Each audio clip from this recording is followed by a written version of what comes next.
How good your eyes can see peripherally. Here's a peripheral vision test in 25 seconds. You can see how big your visual perception is, basically your field of view. As more information we can capture with our eyes field of view, the better.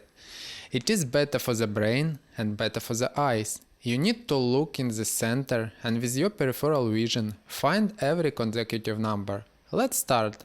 3, 2, 1, go.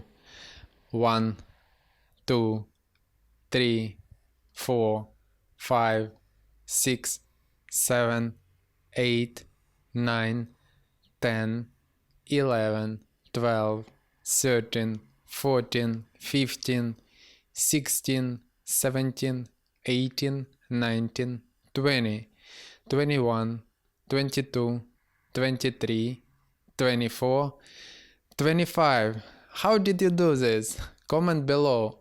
After this test, just close your eyes to relax them. By the way, Eyesight Academy course to improve your eyesight naturally step by step, a link in the description below.